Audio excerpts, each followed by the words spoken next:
En 2015, Jerry Paley, fonctionnaire à la retraite, a commencé à réagir différemment. Il n'avait que 59 ans. J'oublie des choses. Je devais aller quelque part, apporter un message, mais je ne me souvenais plus de ce que c'était. Et tu es anxieux? Oui, je m'inquiète pour certaines choses.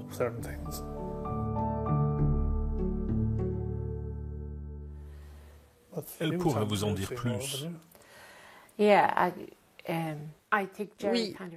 je pense que Jerry a perdu confiance en lui. Et il a aussi perdu... comment dire? Il ne pouvait pas... Il n'était pas capable de comprendre ce qu'il faisait.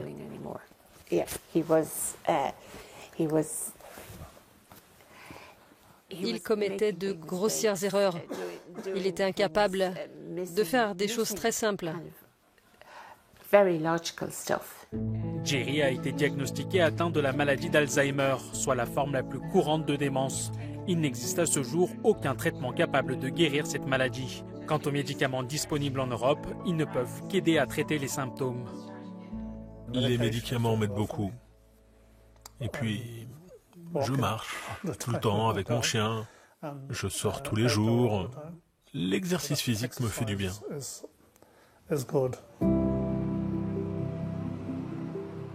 Jerry vit près de Dublin, la capitale irlandaise. Il fait partie des quelques 8 millions de citoyens européens atteints de démence. Ce chiffre est susceptible de doubler d'ici 2050. Faute de traitement, les patients ne peuvent que se contenter des activités quotidiennes pour tenter d'améliorer leur qualité de vie. Ce centre propose ses services à une trentaine de personnes souffrant de démence. Les malades peuvent vivre encore 25 ans. Ils peuvent donc avoir une qualité de vie. Nous recommandons toujours aux patients de voir leur médecin tous les 6 mois. Ici, nous pouvons aussi constater qu'il y a un besoin et recommander aux patients de consulter à nouveau. Le développement de thérapies destinées à prévenir ou à ralentir la progression de la démence est un domaine de recherche qui est très actif, notamment avec des traitements prometteurs en cours de développement, mais les découvertes décisives se font toujours attendre. La Commission européenne a proposé un cadre juridique pour encourager la recherche et l'investissement dans ce que l'on appelle les besoins médicaux non satisfaits, comme la maladie d'Alzheimer. La principale mesure incitative est une protection supplémentaire de 6 mois des brevets déposés dans ce domaine. Les chercheurs qui y parviendront pourront également bénéficier d'un soutien scientifique et réglementaire renforcé, comme l'explique depuis Bruxelles la commissaire européenne en charge de la santé. Ce que nous devons faire, en fin de compte, c'est soutenir l'innovation, parce que c'est ce qui profitera aux patients atteints de maladies difficiles comme l'Alzheimer ou d'autres.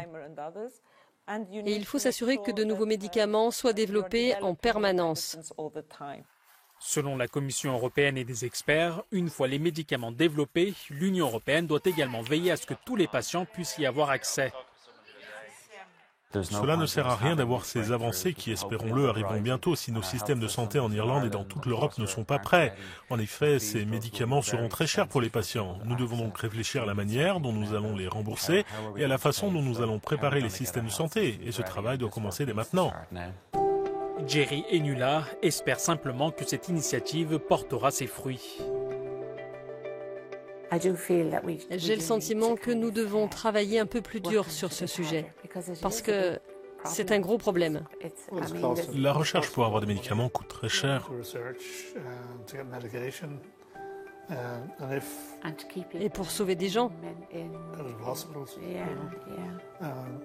Si la maladie était diagnostiquée plus tôt, ce qui devrait être le cas, comme lorsque vous allez voir un médecin, quand vous étiez enfant, le médecin devait être capable de voir si quelque chose a changé chez vous et il pourrait alors intervenir rapidement plutôt que de laisser la maladie se développer jusqu'à ce que vous soyez plus âgé. Lorsqu'il est trop tard, tout ce que l'on peut faire, c'est prendre des médicaments pour se maintenir à un certain niveau. Si nous pouvions avoir des médicaments appropriés, nous pourrions résoudre le problème. Yeah, exactly.